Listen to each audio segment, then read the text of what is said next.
my hood, do it for the poor, do it for the ones who pay their dues but still owe. Do it for the hustle, do it for the pain. Make my people proud when I make them say my name. Do it for the passion, do it for the action, do it for the traction. Never ever lack. I'm never ever lacking. I'm never ever lacking. Hey, this is why I'm rapping. Gotta stand for something, or you fall for anything. Doubled up our hustle. Now we got plenty change. Staying on my own shit. I got a busy lane, straight up out of hustle town. So I ain't finna change. Chunking up that dukes, cause that's my city, man. Hiram Clark, Texas. To be specific, man. Southside nigga. Trunk got plenty bang. 10s, 12s, and 15s. What up? Make your fitted hang. Yeah, I really did it, man. Scraped up all them pennies, man. Y'all niggas was in for fame. Stayed about my business, man. Bitch nigga, you been a lame. Fucking with them strippers, man. Bout to hit the titty bar and blow your check from Wendy's, man. Throwing all them 20s, man. But that's not my business, man. I ain't never been a saint. Resume got plenty stains. I'm nowhere near perfect. With God as my witness, man. But I kept my head down and made it to the finish line. Cause I do it for my hood, do it for the poor, do it for the ones who pay their dues but still owe. Do it for the hustle, do it for the pain. Make my people proud when I make them say my name. Do it for the passion, do it for the action, do it for the traction. Never ever lack. I'm never ever lacking. I'm never ever lacking. Hey, this is why I'm rapping. Hey, yo, Kent, what happened? Why in the hell you rapping? Wasn't satisfied with my salary, wanted something on the back end. Doubled up, now I'm stacked. Plus, nigga, I be snapping. One thing I refuse to be is a broke nigga with talent. Pay debt with my paychecks, but don't worry about when I get paid next. Gotta keep it humble when I strive for more, cause not too long ago I was paid less. Why the fuck you posing? Your shit is not frozen. Your jury fake, we know this. Not ice like the word notice. I met Road, that's a real nigga. Met K-Rino, that's a real nigga. Met Big Crit, that's a real nigga. I just wanna be one of them niggas on this music shit. When I do this shit, take your favorite song and I screw that shit. There he go again on this Houston shit till I get on mic and start abusing shit. This beat goes so fucking hard, I keep it moving with a simple nod. You wouldn't believe who really fraud, so I trust no man, I trust in God. Fuck all y'all, that's how I feel. I love my niggas, they know the deal. We don't say this shit just to be cool. This one deep shit is really real. Do it for my hood, do it for the poor, do it for the ones who pay their dues but still owe. Do it for the hustle, do it for the pain. Make my people proud when I make them say my name. Do it for the passion, do it for the action, do it for the traction. Never ever lack. I'm never ever lacking. I'm never ever lacking. Hey, this is why I'm rapping.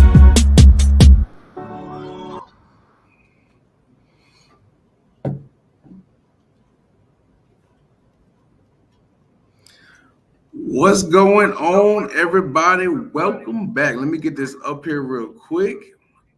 Boom, let's do it.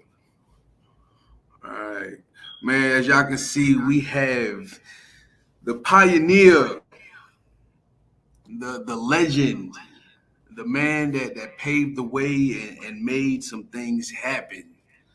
Man, the man himself, the man of the hour, K-Rino. What's going on, brother? Respect, man. Appreciate you having me on your platform, brother Jay. What to say? Just honored to be here, my brother, and I thank you so much. Man, it's definitely an honor to have you, man. It's been a long time in the making since the first time we talked about this a few months back. Man, I've been getting ready for it. And it's gonna be an epic one, a major one. And before we even get started, so I went around and asked a few people to just give me 3 words on who is K-Rino. Give me 3 words that sums up K-Rino. And majority of them couldn't just give me 3 words. And we're gonna get started. Before we get started, man, big shout outs to Hiram Clark Kent. That was on the song we were just playing, and we just played on One by KO also. But before we get started, big shout outs to our sponsors, Otto's Root Beer, brewed in Huntsville, Texas by Brew Nation, always support local. J-Rack Distribution and LLC. Smash Wagon, greatest burgers on earth, goes amazing with Otto's Root Beer out of Beaumont, Texas. and Hoodlum Nature Records. We truly appreciate you guys. All right, we're gonna let me pull this up real quick, and we're gonna start with what people had to say and how they feel about Mr. K-Rino, the wizard himself. All right, so like I said, I went around and asked, describe K-Rino in 3 words. This is from Dion Garcia, A1 Music Empire. He said he couldn't just describe you in 3 words, so here's what he had to say, because 3 words can't describe the greatest. Intelligent, humble, very lyrical. I describe him as a I describe him as a hip hop philosopher, originator, father that gave birth to the hardest clique out of Houston. Not just Houston, because SPC thrived on metaphors, bars, lyrical welfare. He said, you fucked me up with that one because the brother is deep. Too much to say, 3 words couldn't describe him. Inspiration, motivator, machine, rap historian, legend, activist. Hey. From Home Clark Kent, unfathomable, master, brilliant. From Rapper K, giving, intelligent, loyal. 3 things that best describe K-Rino. Three isn't enough. He's a loyal friend and will keep it 100 at all times, whether you are right or wrong.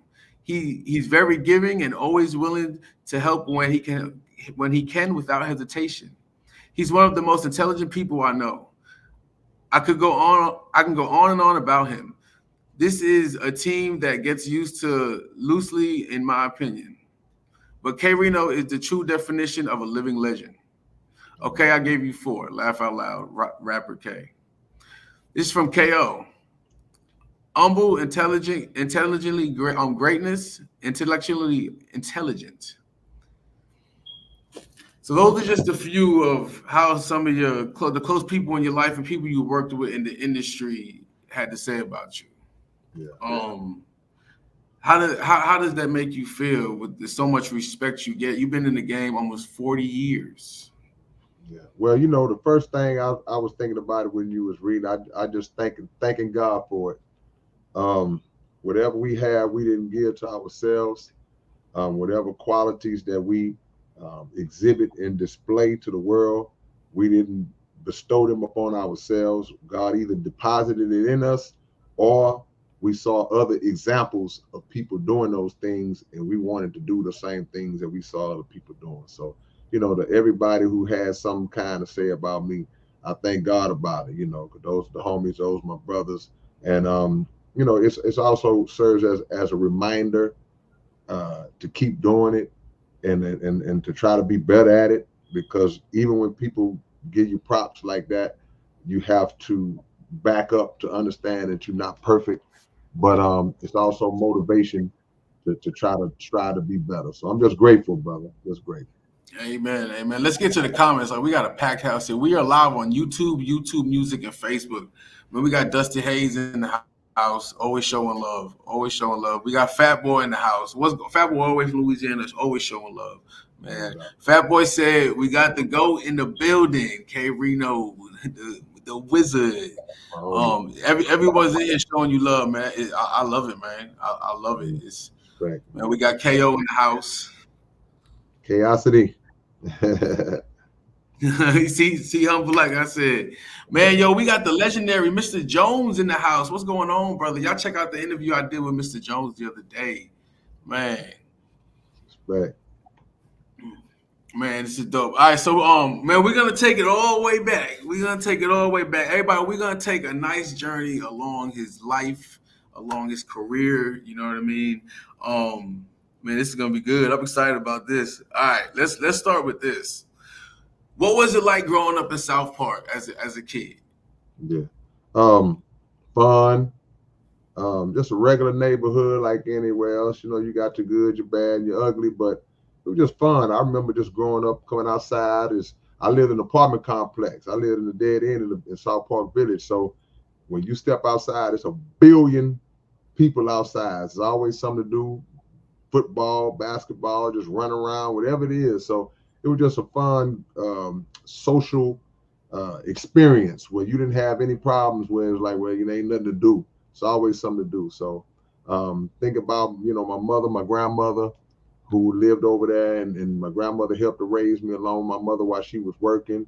We was the house that used to sell hamburgers and sodas and cookies and all that, the candy and all that. We did all that, so I was learning how to really just conduct business at 7, 8, 9, 10 years old, back in the late 70s and up into the early 80s. So, my childhood was nothing traumatic, nothing crazy or insane about my early childhood. It was just fun, man. No. And so basically we're doing that. You learn how to be an entrepreneur from a young age. And big shout out to Rapper K. He's in the building also. Yeah, Rapper K. No, yeah, absolutely. Because like I say, I wasn't thinking about none of that. My grandmother just came one day and was like, yo, we'll sell some hamburgers. And she had a little grill and we making the burgers. I'm learning how to make them, get the money, pass the product, selling cookies, candy, knowing how to go buy the candy and the sodas and the chips at a wholesale price and then flip it. It's all going on when I'm 8, 9 years old, so I didn't understand then, but it was just extra money coming in. So, but looking back on it now, it's like, yeah, that was early training, for flipping these CDs and slanging product, So yeah, it was a real blessing for me to just experience that and knowing how to deal with people, because people knocking on your door, yeah, let me get a hamburger, no cheese, add pickles, you have to really commit all that to your mind and know how to deal with people, attitudes, and all that type of stuff. So I think we might need a K-Rino's burgers out here. No, I'm done. But it's saying that as a kid, did you always want to be in the music industry? If not, what did you want to be growing up? Man, we got Chris Harden in the building also. I wanted to play football, man. Shout out Chris, I see you. I wanted to play football. That was my first love.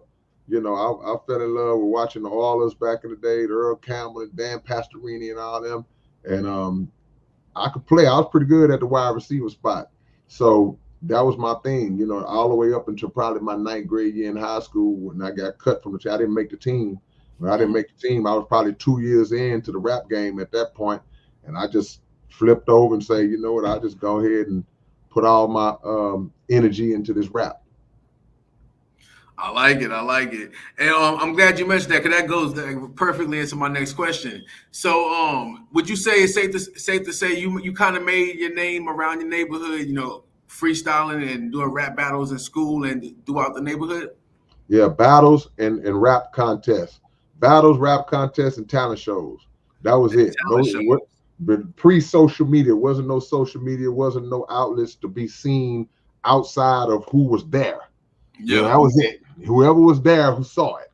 So when that happens, whatever you did, if you was battling somebody, if you was killing somebody in a battle, or you was winning these contests, word of mouth was the means that information got around. So it turned into something that's at your school and in your neighborhood, it just started hitting the pipeline and the wire to the next neighborhood, the next school over. So your name circulated through word of mouth, which was still the most amazing way now, because that means that people saw what you did live and they took it and went and told somebody. Yeah. Compared to maybe, it's nowadays, that was like the actual physical embodiment of sharing something like you do now with a click. Hey, man, y'all should have saw what just happened, man. This dude just battle rapping. He told this dude he'll repeat the line or whatever. So your name got out there like that. So not just me, a lot of rappers in Houston early on built their name like that. I was hearing about Wicked Cricket, long before I was even had a name. So word spread when you out here doing your thing. Yeah. And yeah, I grew up during that era too, so I definitely agree. Even today when you're watching videos online and stuff, like you could be like, oh man, that's a hot video, or he did his thing, but you still don't get that energy and that experience when you see it in person, up close and personal. I remember back in those days, you got the rap battles and there's a circle around you. You know what I mean? And everyone's just cheering and you know what I mean? Like, so I definitely get it, man. It's definitely not the same. Harm Clark Kent said the GOAT. He got the GOAT emoji out there. Harm Clark Kent, what's up, brother? Yeah. Man, we ran your track to start the episode, Kent. Happy birthday to you. He got a show coming up we putting together also. So you was in a legendary, I call it legendary myself. You was in a legendary rap battle where it couldn't be, no one could decide who won. Yeah. And that's how SPC came about. Well, SPC was formed already, but I think that battle with Nip was the big shout out, shout out to my brother Gangsta Nip. That was the catalyst to taking the SPC to another level, because I always say this: Jones High School had the best rappers as a collective. You know, they had so many murderous killers, MCs at that one school that when we merged with them, that just made SPC legit, because you know Jones High School is in South Park too. So we South Park Coalition, but it only consisted of people from Sterling High, like Rapper K, GT and Preppy J and C Rock and got DBX, guys like that. The early beginning, first guys in, you know what I'm saying? So we were just kind of just circulating around the school and doing what we did. But once Nip and AC Chill and Murder One and Klondike Cat and all them, they was all at the same school. Once that kind of came together, it was like, it's over now. It's over. It's just beginning, but it's over. Yeah. And that right there, you probably don't see it, and a lot of people don't recognize it. But what I recognized about that, usually in a situation like that, the next person, they're not going to look at their competition and then they're going to join together. You know what I mean? That's a real humble and a GOAT move right there of you, to recognize the talent of Gangsta Nip and his people for y'all to form one. You know what I mean? That says a lot about who you are as a person, not just as an artist. And then at such a young age, if I'm not mistaken, what was that? 14, 15, 16 years old? About 17. 17? I think that was 1987, so I might have been about 17 years old, 11th grade, somewhere up in there. But I mean, that was a joint thing. That was a collective effort. See, we had already had our matchups prior to that. You know, that battle was like the culmination. Like, okay, let's go and settle this once and for all. But it would always be times where we would run into each other. I would see Cat Nip, you know, because Klondike Cat and Gangsta Nip was in a rap group together back in the days. You know what I'm saying? Murder One and Guess was in a rap group, you know, all these guys. So we would always come across each other at the different show. If it was a talent show or rap contest, the same people was there all the time. But in that rapper's animosity was always in the air, where you see other rappers and you automatically mad at them for no reason, you know. So they would be in their little corner, we would be in our little corner. Big Mello and those guys, and it's all just separated. So, but I think that when me and Nip matched up, it was a case where both of us kind of felt like we respected each other, but both of us felt like, let me go ahead and handle this dude real quick. You know what I'm saying? Let me go on and knock this dude off real quick. I think we both felt like that, even though we knew we had to come with it. But when it started getting into the later rounds, now it's like, okay, it's like a boxing match. Like, I thought I was gonna knock this dude out in the first or second round. Now we in the ninth, 10th round, and we still going. So once it looked like that, I'm like, okay, well, he's way better than I thought he was, and he's thinking, oh yeah, he's way better than I thought he was. So after that, it's like, what else is it left to do? We're gonna battle again? No, it's like, no. Watch what we do together. Watch what we do to everybody, and that's exactly what we started doing. We started catching the metro, going to the mall, going to different schools. We going around just killing people for no reason. Man, I love it, man. I don't mean to cut you, but I love it, man, because like what you're explaining, what you're saying is like why I do what I do. Yeah. You know what I mean? Like true lyricism, you know what I mean? Real hip hop, you know what I mean? Nowadays, people can't do rap battles. You know what I mean? Like you say something about somebody, about their mom or their kid, or about themselves, that people want to fight and kill each other these days. You know what I mean? Back in those days, which I was blessed enough to be a part of, you know what I mean, and see, you know what I mean? Like this is the perfect example. You know what I mean? And let me ask you a question. What made you what made you get turned on to wanting to do rap battles at such a young age? And what artists did you listen to growing up? But I was listening to Curtis Blow, Run DMC, Grandmaster Flash, Melly Mel, you know, those guys coming up prior to even me, Sugar Hill Gang, before I even started rapping. But the battle thing just happened by accident. You know, it just, I had just started rapping. I had one rap. And one of my homies in middle school, he came around looking all sad faced, like somebody had just strangled his puppy, and was like, man, I just lost this rap battle, man. And he was just down. I was like, shh, better do that, you know. No, what I did, I said a rhyme for him, and he was like, man, you need to come say that. And I was like, where to do that? So we went around into the little open area where everybody was, and I said my rap, and I beat the dude. And after that, it was like, okay, so this is what you do. You try to outright and rap the other guy. You know, that's what it was, you know. So that became kind of my mantra after that. Like, okay, well, every rap I'm writing is about destroying the other guy. You know, it wasn't even about concepts and talking about girls or nothing yet. You know, it was just like, kill this dude. And that's what I was kind of thrown into. I was drugged into the rap battle circuit. I like it, man. I like it. And you handled it amazing. Like, you handled it. I got lucky. I really got lucky. You know what I'm saying? Because if it would have had to go another round, I wouldn't know it. I didn't have but one rap. So, that's it. Yeah. What happened was the crowd reaction was so great that it just made him say, "Oh, yeah, okay, that's it. You know, I can't beat this guy." But if he'd have said, "Well, hold on, I got another one. Hold on, I'm coming back," I'd have been done. I wouldn't know what to do after that. Yeah. I really got a blessing in that regard. But you know, you play it off like you had more than what you really had. You're like, yeah. Yeah. You lucky that came from, but it really wasn't. That's funny. That's real funny. All right, so I have 3 questions for you. These are fan questions from the fans. All right, since we got a packed house, we got a lot of people watching right now, so we're gonna go into these fan questions. They're random and funny.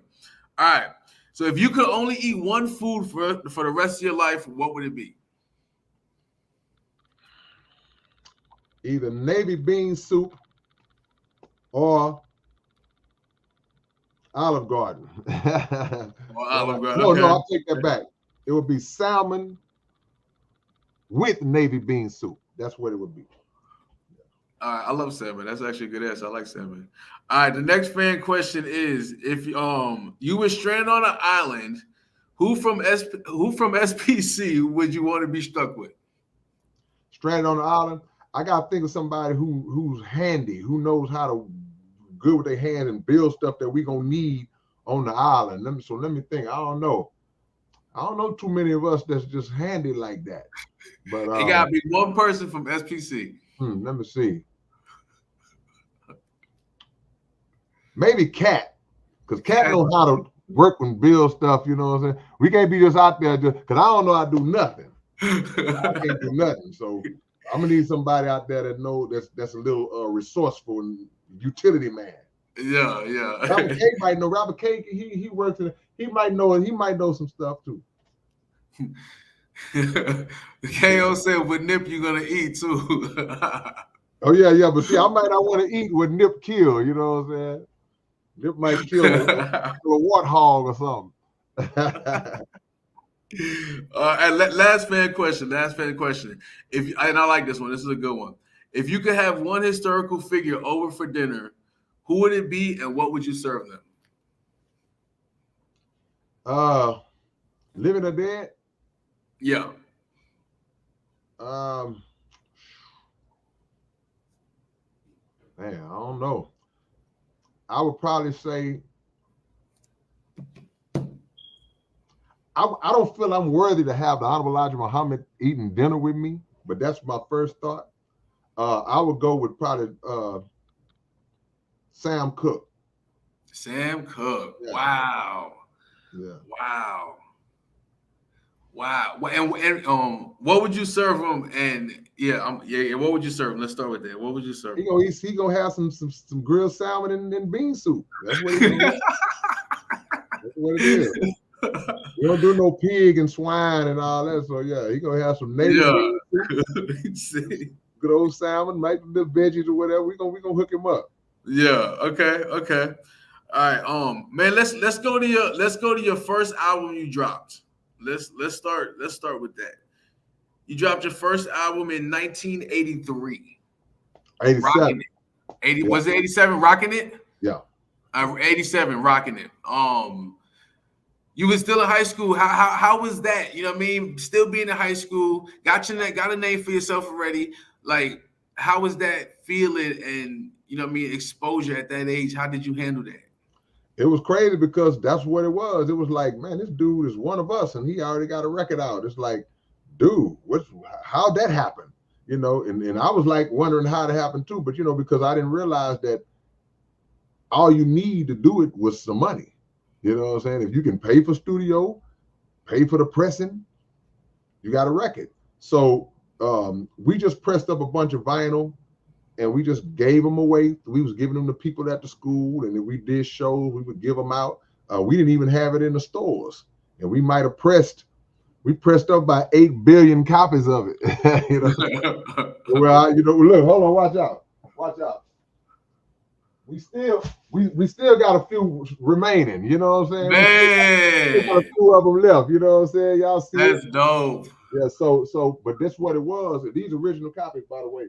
But at the end of the day, man, it was cool because it was my first taste of just getting that local love that people would always say you couldn't get, you know, in Houston. Even after the record, it was like, man, ain't nobody gonna support you in your own city. And that was true early on, but once people see it, once people kind of see that you're doing this, then, you know, whether you want to call it bandwagon or not, they'll get on board and start messing with you, you know, and then they'll feel that they can claim you as your own. Like, man, this one our own, they got a record out, you know, because the same record here in 87, when we started trying to push it and promote it, we took it to the radio station. And they had the show called Rush It or Flush It back in the days where they play the record and the people call in, they say, rush it, you good. They say, flush it, you done. And, that was our first time just getting that type of pressure and being under that part where you have no control over what's going to happen. And the people would call in and we got rushed. So that was like just a good feeling, a validation of make us feel like, okay, let's keep doing what we was doing. So yeah, you know, we got some early tastes of that little celebrity status, but you know, we learned later on it wasn't gonna be that simple though. Yeah. Hong Clark Kent says Navy beans kill radiation. I did not know that. That's a fact. I did not know that at all. He know what he's talking about. You know, it's like Navy beans have so many nutrients, and they have like the majority of the essential nutrients that the human body needs to maximize and to survive. And one of the benefits of the Navy bean is that it fights and kills radiation. You know, so people with cancer and all that, they can balance off a lot of the radiation effects from chemo or whatever it is, or just regular radiation that we deal with every day on cell phones, computers, the sun, whatever it is. You know, Navy beans is a good balance to that, along with strengthening the immune system on a whole. So yeah, I see you, Kent. I'm learning something here, okay. And then DJ said Navy beans is good as fuck when it's seasoned right. Well, that's any food. Yeah. So yeah, he's right though, you know, because that's like somebody who makes lasagna or gumbo. Everything is not created equal. It's about who make it. You know, you may talk about your grandma's homemade macaroni and cheese, and then you go somewhere else and eat some, and it's like, this ain't, you know, it ain't it. So yeah, you season them Navy beans up right and put the right ingredients in it, and don't distort it by overdoing it and don't chop no bacon up and put it in there and mess it up. You know, max it out. So yeah, he right though. Yeah. Okay. I definitely learned something. All right. Let's talk about Guinness Book of World Records. Well, you know, I never made it into the Guinness book. It was always said, okay, we need to submit the bid to get in when I did the 7 albums. So a lot of people thought that I actually was in the record books, but no, we never submitted the bid to get in. But I always knew that nobody had ever did that, put out 7 albums at one time, because I did the research at the time. When my 7 dropped, I was checking around, just going through, scrolling through the history, and I was asking rap heads that knew more than me, that knew more of the history. You know, I got a homie named Todd. He called himself the Rap Museum on Instagram and on Twitter, the Rap Museum. This dude got a collection. If it's a rap album, he owns it. You know, so I would refer to people like him and say, man, do you know of anybody that ever did this? You know, and nobody could pull that out. And shout out to KO, because he named it the Big 7. You know, when I was just like, I'm putting out 7 albums, and he was just like, he made this flyer and put the Big 7 on there. So that's what it's always been referred to ever since. But I did my research, and to my knowledge, I didn't find anybody that had ever did, and anybody that ever came close or made the claim of doing it, I always found out later on that it was either remixes of stuff they already had, or it was catalog that they already had, and they just kind of compiled it together, like Matumbo. Nope, that ain't how I did it. Organic, straight from the mud. Everything was for this project, so with no cheating, with no shortcuts, none of that. Well, I'll tell you right now, like we talked earlier, like I told you, I'm like the best when it comes to doing my research, right? Like when I mentioned about the dropping your first album, Fat Boy said that wasn't a comment. He said he didn't know that. You know what I mean? Like I truly try to go in depth with my research, and everything shows it. And that's why I said let's talk about Guinness Book of World Records, because everything shows that yes, putting out 7 albums would be a Guinness Book of World Records. Yeah. And big shout outs KO. I'm going with the Big 7, because literally everything I looked up and everything I searched, that's the first thing that popped up, the Big 7, Guinness Book of World Records. So it is unofficially Guinness Book of World Records, because when one of the things I looked up, Guinness even recognized it, but it's literally the unofficial Guinness Book of World Records. Wow. In saying that, you should definitely reach out to them, because I'm actually in the process. I can't speak on it, but what I can say is I'm in the process of putting together a Guinness Book of World Records myself. So yeah, you should definitely, just to add that to one more achievements. I think that man, I'd love to. I mean, if somebody else would do it, that's cool. I know I probably wouldn't just actually do it, but I mean, man, I'll do it. I'll do it. I'll put it together real free, because I mean, because that's the thing. It's like, it's one of those if you know type of deals with me now. You know, the people that know, you know, and trust me, I wear it as a badge, because in my mind, I'm like, yeah, I know that nobody do it, and nobody did it how I did it. You know what I'm saying? You're not gonna find no material from, that was from 2004. Nah. Everything was made for this project, and the whole goal was to make sure that the quality matched or exceeded the quantity, because you can put out a lot. You can just put out a bunch of quantity. You can put out a bunch of stuff, but over time, it's like by you get to that 3rd album, it starts thinning out. It's like quality, hard, man. Yeah, he fought, he's slipping. No, you want to make sure all 7 of them boys is killing. Yeah.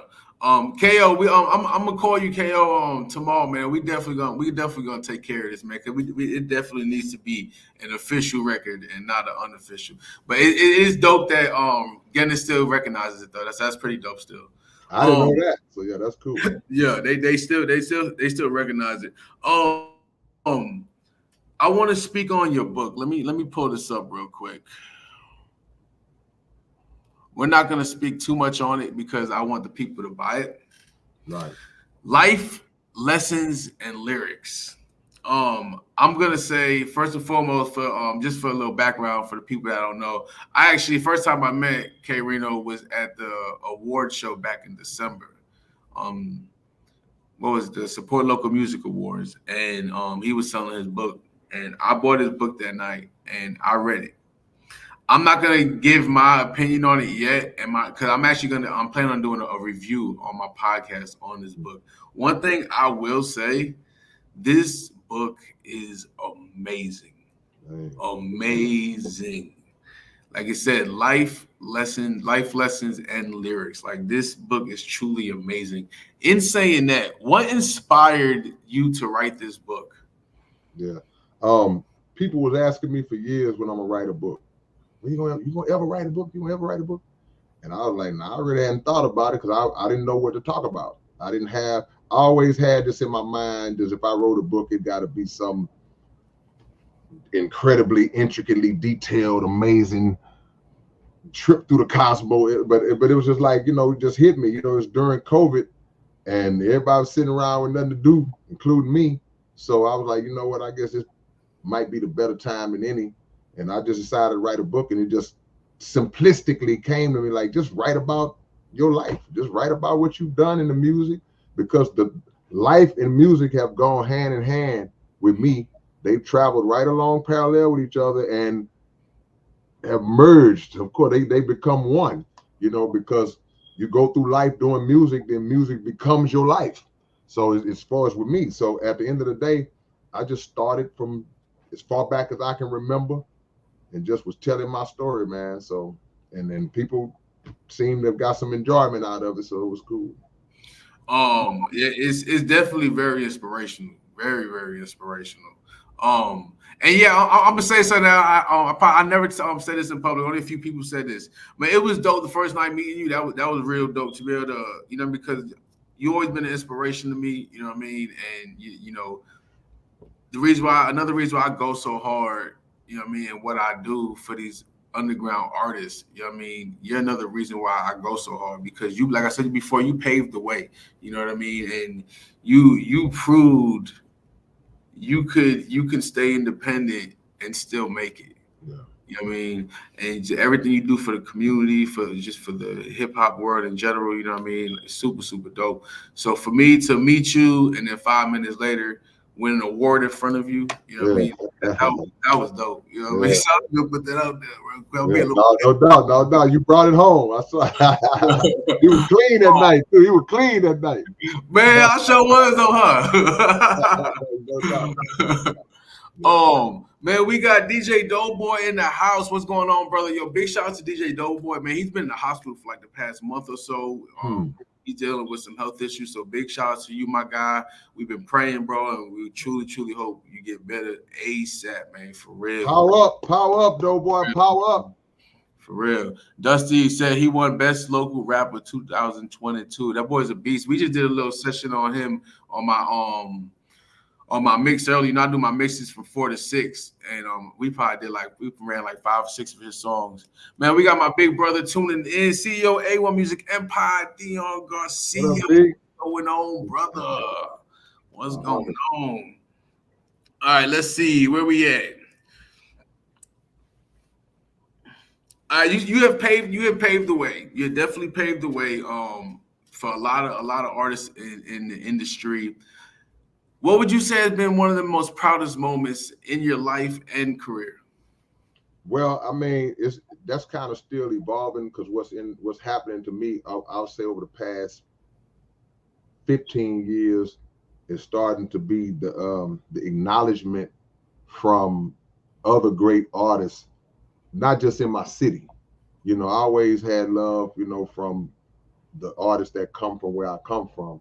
But in the last, I would say 15, 16 years, I've started to be more recognized by a lot of the all-time greats from outside of Houston, outside of Texas. So that's more like a validation that I'm right there with those guys. Even though my career may have taken a different path. It didn't take the mainstream commercial path where I'm a household name or a recognizable face anywhere you go like that. But again, those who know.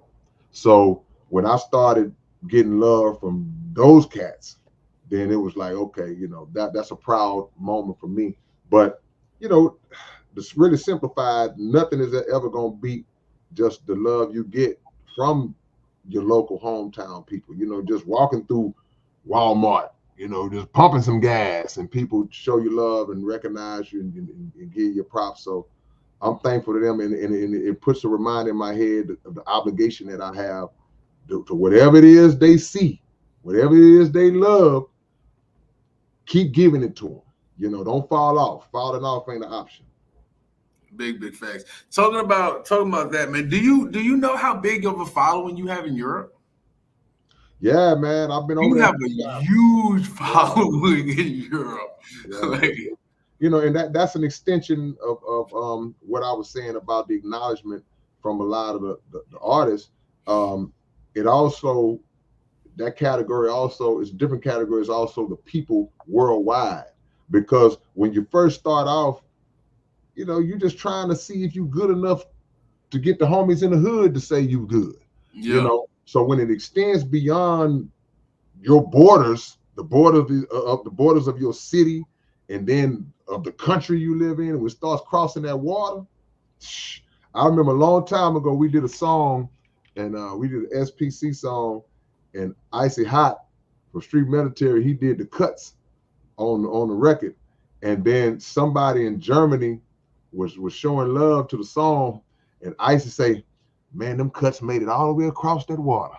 You know what I'm saying? And that's how we look at it. It's like, man, these lyrics that we just sat down in a little bitty room and wrote and came up with, man, just all of a sudden you got people in other nations singing the words to them, knowing the words by heart, reaching out to you, and eventually booking you to come over there. All behind a thought that God blessed you to originate out of your own mind. So it's, when you think about it on that level, on that scale, it's mind blowing, because it's like the atom just igniting and just exploding, creating the world, because everything starts with that minuscule little thought. And now everybody, different parts of the planet are wearing K-Rino t-shirts, SPC t-shirts, and all. It's like, all this for us, so it's humbling. It's humbling, but it's also, we really appreciate it too. Yeah. Lavonia Graham, the lovely Lavonia Graham. Hey, babe, what's going on? Y'all know each other, huh? So it was amazing when I started as an assistant principal at A-Leaf, and I heard the youngsters listening to the Wizard. Warm my heart. Music is powerful, and I know they internalize that knowledge. Yeah. Well, at the end of the day, the youth is what keeps us in the music business, in the game, because the people our age, I'm 53 years old, so it ain't too many people that's 50, 55, that's coming to every show. They might step out every now and then. They're not circulating, moving like that, because you got life, work, children, grandchildren, all these different things that kind of have removed them from that. So when the youth latch on to what you're doing, now you have a whole new age demographic that you are brand new to. They looking at it like, wow, man, who is this new dude? And this new dude could be their granddaddy. So, but that's the importance of keeping your skills up, because when somebody hear the record and they can't see who's on the song, they don't apply an age to it. They're not looking at it like, well, who's the old guy? It's like, it's dope or it's not. So when 14, 15, 16, 18, 20, 25, all that's the youth to me. When they rock it with me, high school, middle school, that just pushed me in the future 30 more years. I'm good. I just got an extension on my contract. Yeah, facts. Big facts. Big facts. Man, Dion said Houston is the best known city that uplifts the OGs, because a lot of us didn't have no fathers, so they raised the generation that we celebrate them and keep them close. You know what? That is a big fact. That is a big fact. Growing up in New York, like, I love my East Coast music. And but that's one thing that, man, I can't. He hit the nail on the head. Like, when it comes to Houston, showing respect and showing homage to the greats, to the ones that paved the ways, to the OGs, they do it totally different. Like, it is amazing the love that you guys get from the city. It is truly amazing because, man, there's some amazing OGs, amazing people that paved the way up in the East Coast, but the city don't give the same love like that. It don't. I did an interview a while back. I forget who it was, but I even made a comment about how every city you go to, every state you go to, it's a different culture. You know what I mean? It's a different scene. Everyone does things different. Everyone has a different lingo. But I truly believe, and I've traveled everywhere out of the country, or I've been all over. Houston, when it comes to the culture, especially the music culture, but just the Houston culture in general, it's like being in a different country. There's nothing like the Houston culture at all. I think what happened was we just embraced being ourselves. We embraced who we are early on. You know, when they would say, y'all country and talk with a country slang and all that. Y'all do though. Y'all do. We went from being offended by it to going, all right, yeah, okay, and what? Yeah. That's how we say y'all and dog and hog and frog. That's how we talk. So at the end of the day, we just embrace who we are. So what that did from an artist standpoint, us embracing who we are, it made our audience who were from where we are, they're like, okay, yeah, you know, sound like us. You know, because early on, you know, rappers was trying to rap like the rappers in New York. You know what I'm saying? I did it early on. I thought I was Run DMC early on. You know, so that was just something as you're trying to find your identity and learn your way in your art. But Dion hit the nail on the head, because what we also would do, we would talk about our struggles or whatever we going through and wore our feelings in our heart on our sleeve. So whatever we was going through, if somebody was talking about they didn't have a daddy and they was rapping about it, guess what's gonna happen to the fan that don't have no daddy? Now he's like, okay, man, that's me. You know, he talking that he speaking my life. So I'm a fan. You know, I'm a fan. Zero had a song a long time ago where he said street military is my father. You know what I'm saying? Basically saying that's the music that raised me. That's the music that gave me my game and made me understand how to navigate as a young man growing up, and whatever things that I may not have been able to ask my real dad. If a person didn't have a real dad, there's an artist that I can refer to that I can get that game from. So yeah, D hit it right on the head with that one, man. Man, my guy, DJ Charlie Woods, man, what's going on, brother? He tuned in all the way from San Antonio. He said, yes, sir, I know chicks that can recite K-Rino's verses. Yo, facts. Like, for real. That's rare, but yeah, I've seen a few. Fat Boy said, Houston rappers raised me through their music. I'm from the boot. That's real. That's real. Charlie says, South culture, man, because I think about cats like Boosie and all them guys, man, and, you know, that would they spit that realness to where it's like, yeah, man, it's a Southern thing, and I think it's really hip hop in general. But in our region, we connect to those who we can see ourselves in when we listen to them. How would you say your personal background and upbringing influenced your career?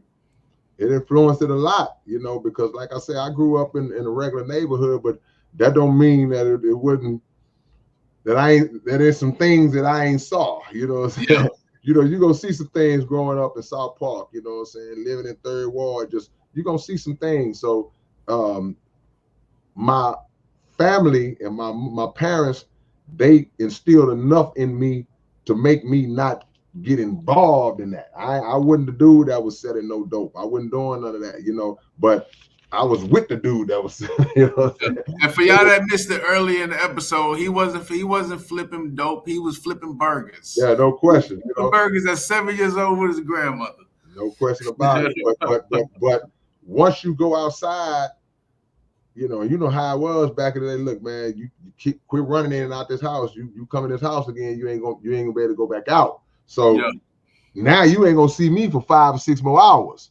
And in those 5 or 6 hours while you outside, you seeing and doing all manner of things in that moment. You know what I'm saying? You dealing with the ones who fighting and like I say, selling drugs, smoking weed, whatever it is that we were not supposed to be doing. Even if I wasn't doing it, I'm sitting right next to the dude that's doing it. I'm there. You know, I saw it.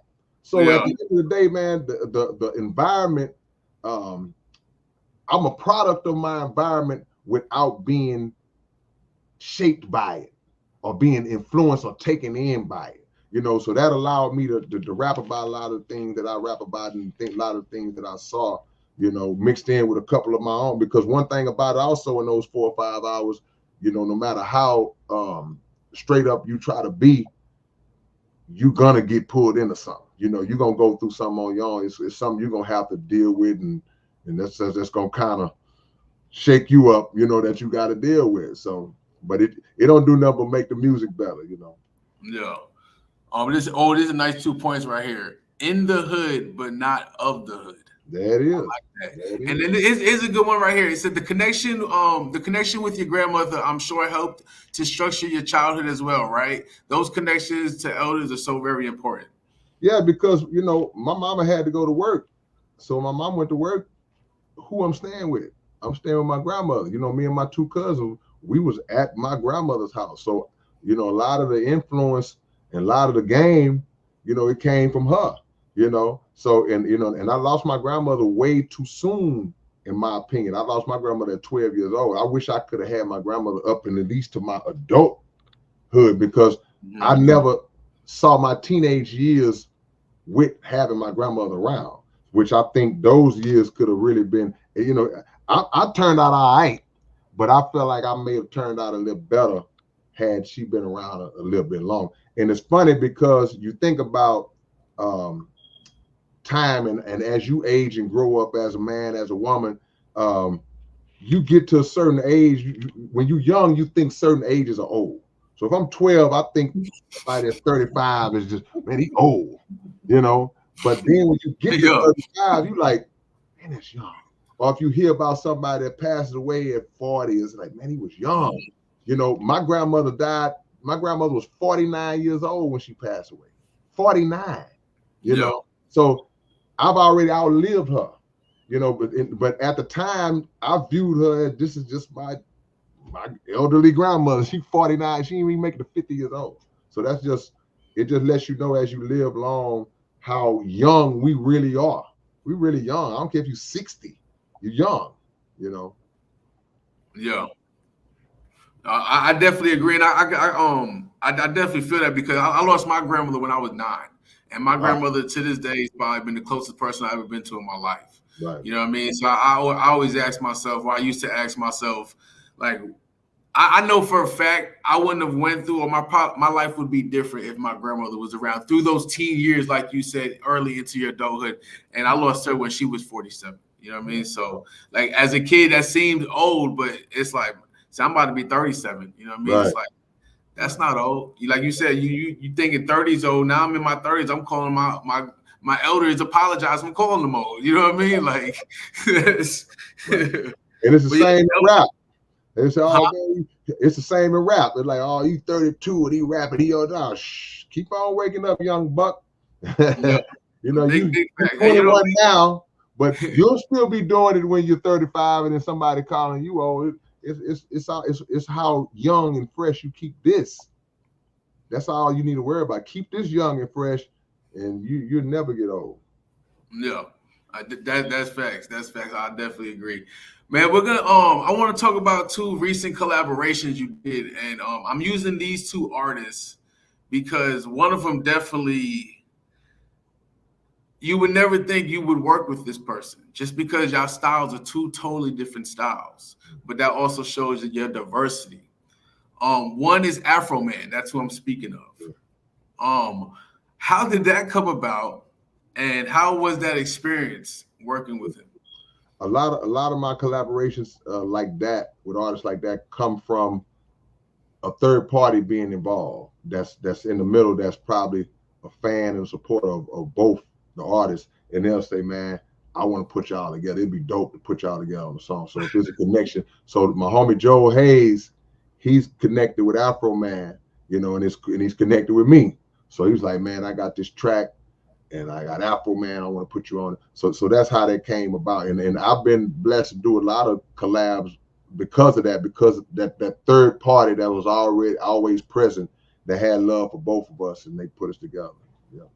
That's dope. That's dope. Big shout outs to Alpha Man. Man, myself and my artist T Phenomenon just got off tour with him. We just got back home last week. So yeah, big shout outs to Alpha Man on that one. And Rekka, we're gonna speak on Rekka. Actually, we're gonna before we speak on him, let's run that track you and Rekka have out. Yeah. Let me pull that up. All right, here we go. And we're gonna talk once we play this. After we play this, we'll talk about the the creative process into making this. Okay. Oh, good. Where's that? Here we go. Y'all check it out.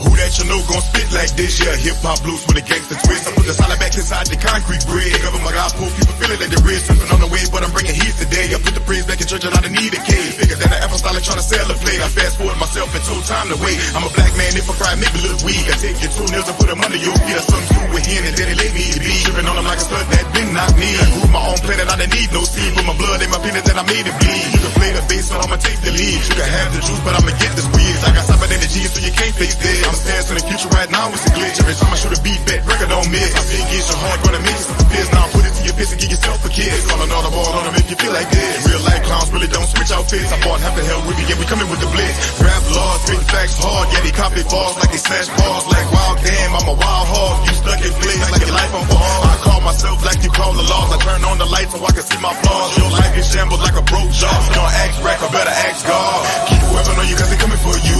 Evil is the tool that the enemy use. They destroy everything that you love around you.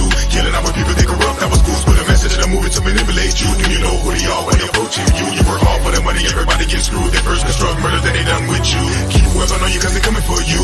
Evil is the tool that the enemy use. They destroy everything that you love around you. Killing our people, they corrupt. That was goose with a message and a movie to manipulate you. Do you know who they are when they approaching you? You work hard for the money, everybody gets screwed. They first construct murder, then they done with you. You can't cope when your spirit is broken. You in the game, but you ain't never had coaching. Playing around knowing the end is approaching. Y'all too worried about getting your smoke in. The government and police, we get it from both ends. Positive content, it don't be getting no spins. Gotta come study the plan and let it soak in. I do more work sleep than 21 woke men. Scared of the facts, so they try to monitor your pen. Humility goes further than bragging, they boasting. They offer your money just hoping to get you roped in. But why would I go if they don't wanna let my folks in? Not too many, I got a handful of close friends, and we still hang like the hairs on a goat chin. Brothers incarcerated for crimes, let them go then. How you gonna blame us? Y'all at the dope end. They don't wanna slow down, but it's enough jail time to go around. Before I come, let them put me below ground. I promise I go to war with this whole town. They thinking I'm a silly little hip-hop kid, but I know when every government hit I did. If ever the enemy try to split my wig, it's life will end quicker than a TikTok bid. It is what it is. From the evilest operatives, the greedy and profited, conceived so that we never be on the top of it. Any door we try to get inside of, they locking it. Wicked politics hit us in the head like a soccer kick. Overlooking the obvious, running to where the garbage is. No stopping it, cause the facade of it's too evocative. In a sick world, you learn to trust none. Not alone when I show up, God's my +1, yeah. Whoever know you cause they coming for you. Evil is a tool that the enemy use. They destroy everything that you love around you. Killing our people, they corrupt. That was schools with a message and a movie to manipulate you. Do you know who they are when they approaching you? You work hard for the money, everybody gets screwed. They first construct murder, then they done with you. Keep whoever know you cause they coming for you. Evil is a tool that the enemy use. They destroy everything that you love around you. Killing our people, they corrupt. That was schools with a message and a movie to manipulate you. Do you know who they are when they approaching you? You work hard for the money, everybody gets screwed. They first construct murder, then they done with you. Break up. Man, Bill, big shout out to Rekka, man. That's my guy right there too. I mean, I just talked to him earlier today, man. Doing big things. How did that collab come about, and what was the creative process into coming up with that masterpiece? Met Rekka at I think we was at Mr. A's. We just started chopping it up, and he said, "Man, I want to get you on the song, big brother," and we made it happen, man. And when he sent me the track, I was like, "Woo, this young boy on here spitting." So yeah. And you know, plus the concept and what he was talking about, that's right up my alley. So I always like to do songs where we gonna feed the people something mentally. So yeah, it was a great opportunity to be on the song with young brother. Yeah, he's definitely good dude too. Good dude. Yeah, he definitely a dope artist, dope dude. Man, I see my interacting with his kids too. Man, he's a dope father, man, for real. He really, really is. I'm gonna throw that out there. He's also performed at a few of our shows, the concerts we put together too. So definitely, that's what everybody say in the comments too. You know what I mean, Rekka go hard too. You do, man. Talk about artists, man. What are some of the up and coming artists in Houston that you rock out to? Man, I'll be lying if I say I listen to a lot of rap at all. But yeah, but just a lot of the guys that I really got love for, the guys that I work with, like guys like Record, different artists that I've done collabs with. I was checking out Quiet Money Dot recently, you know what I'm saying? The way I really get a lot of my information about the artists out of Houston is when I check out Rap Economics with my homie and Nightcap, because that platform really exposed me to a lot of dope rappers just right here in the city that I didn't even know nothing about. So, there's no one or two that I just regularly listen to, but that platform is always like a go-to. I say, yeah, there's some dope artists on there, man. I think it'd be a cool idea. Have you as a special co-host on one of my mixes. Okay. It's a 2 hour. I do a morning, lunch, and an evening mix. And then, man, I play a lot of dope underground music. There's a bunch of dope artists out here. Man, I know. I can't keep up with all of them, man. Yeah, I know it. It's hard for me too. There's a lot of them that's right from my hood. A lot of them from South Park. It's like, man, you from South Park? Like, wow, it's like, so it's like a badge of pride for me, but of course, we got love for the whole city. We don't get caught up in that kind of division, but it's more so in terms of like when you find out somebody from your hometown. It's like, oh, he from, okay. So it's so many amazing rappers, and not just rappers who are trying to follow the pattern of what's popular in terms of how everybody else is rapping. A lot of original artists out there that's doing it their own way and not sounding like nobody else. Yeah, I agree. I think what I'm about to say is gonna lead into my next question. Collaboration wise, man, I think you and Bobby Bless could make some magic. You and Bobby B. Well, he reached out to me about that, so I'm just waiting on him. Okay. Okay. I'm waiting on you, B. We got another artist that want to do a collab. My guy DJ Charlie Woods, man. He's another dope artist out of San Antonio. He was on the first stop of the Afro Man tour with T Phenomenal. Also, he's a dope artist. And Charlie, I just ran that track you sent me. I ran that today. And big shout outs to LMFJ, man. That's my guy right there. He just won producer and DJ of the years for the SLM Awards. Also, that same night we met. Charlie Woods, Leslie Jackson. I see y'all, man. Yeah, I was just in San Antonio. We just did a show in San Antonio in June. I can't remember. I think in June we were just out there. So yeah, next time I come back, let's make it happen, man. And then LMFJ said, when are we gonna do that mixed breed LMFJ collaboration we talked about? Man, and that's what I love about you, man. You're down to work with local up and coming artists. You know what I mean? A lot of artists when they come, I'm my guys, everybody. I'm trying to keep up with all these comments. These comments are going crazy right now. A lot of artists, when it comes to your stature and been in the game for so long, refuse to work with up and coming artists. You know what I mean? And the fact that there's like you're so humble, and I love it, man, because like you don't look at yourself the way everybody look at you and throws you on a totem pole. Like no one does. You don't look at yourself. You don't look down at other artists. And, you know what I mean? No, without a doubt. I mean, like I say, nothing I have I gave to myself. So, and working with young artists, it keeps you in the game. It's like it keeps you relevant. It keeps you active. It's like you don't want to distance yourself and get the feeling like you just on this mountaintop and unreachable, man. I mean, it's fun to me. It's fun. I do this. This is what I do. I do it for a living. It's all I do. And it's an honor to me that because at my age now, it's mostly everybody I work with is going to be way younger than me. So to have younger artists actually wanting to work with me, it's like, okay, that's almost like your children want to hang out with you. You know what I'm saying? They don't want to hang. I don't want to be sitting around with mom and dad. That's going to crap my style. But when 25, 30 young artists like, man, they want to work with me. Okay, the old man still got a little something in the tank. Yeah. Oh, this is a great question too. As a writer and rapper, have you ever thought of doing spoken word? And before you answer that question, I think you and LaVon, you would do something great on some poetry stuff. Yeah. No, I've done spoken word many times. Yeah, many times. Shout out to my homie Seven the Poet. one of the top poets in the world, man, and he's been having a poetry lounge running for probably 2 decades now. And he would always periodically reach out to me to come and just do spit some and do a set. And he's South Park Coalition too. A lot of people don't know that, but he transitioned over to the poetry side, and Okay. that's all it is. If I spit a acapella rap at a show, I'm basically doing spoken word, you know. So you just removing the beat. But yeah, I've done poetry lounge and poetry sets. I've been in poetry competitions on teams. I've done all that. So yeah, spoken word is not a foreign path for me. It's just not something I do all the time, but it's fun. All right. And Dusty Hayes, he says, who do I contact to do the legwork in contract I'm trying to work? Oh man, that'll be so nice too. Dusty got some amazing music and he's real diverse also. Yeah, no doubt. Send him my email address, reach out, we'll make something happen. All right, that'll work. Yeah, this is dope. This is real dope. All right, let's see where we at. Man, being in the game almost 40 years. Like you're literally a few years shy of 40 years in the game. Well, I'm over it now.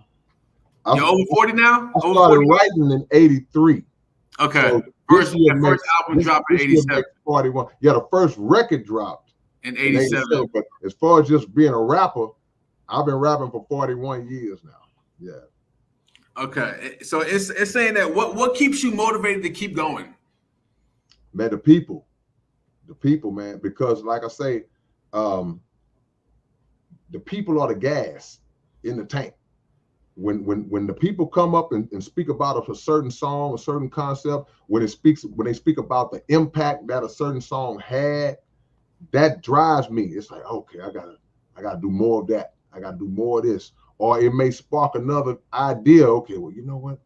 I'm gonna do this about it. So it's always the people feeding me and making me try to figure out ways to be more diverse and give them more of what they want. Because when you blessed enough to become a necessity in people's lives, it's like we all got music that we love and listen to, we grew up listening to, where we felt that artist and that music, we needed it. It wasn't just something that I could take or leave. It's like I needed to hear KRS-One. I needed to hear Stevie Wonder. Still do. So when you reach that level as an artist where people need you, then when they need you, you got to feed them. So that's what drives me, the people, man. Immortal Technique. When you hear that name, what's the first thing that pops in your head? Well, normally people would think that it'll be just great rapper, which he is that, but just philanthropist. His philanthropy is next level. I've seen it with my own eyes, and I always say this about him. As a conscious rapper, he's not one of those conscious rappers who just rap about conscious things. He actually lives it. He's actually boots on the ground in a lot of the causes that he believes in and stands up for. And so that's what I think about, just him as a person and his the movements that he creates and follows behind if it's something that he's passionate about.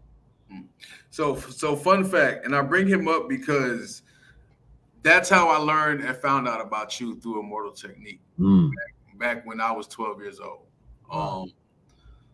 Lyrical. You know what I mean? Another fun fact a lot of people don't know, Immortal Technique will never get his music played and is banned in Canada and the United States on all radios because of what he speaks on. And like you said, conscience rap. Because that's exactly what it is. You know what I mean? So yeah, like he's another one that paved the way. You know what I mean? And took a big hit. Took a big hit. Another pioneer that doesn't get the flowers that he deserves. He took a big hit in his career to get that message across that he was trying to get across. So he's another one of those. If you know, you know. Yeah. Because one thing about him, he tours constantly.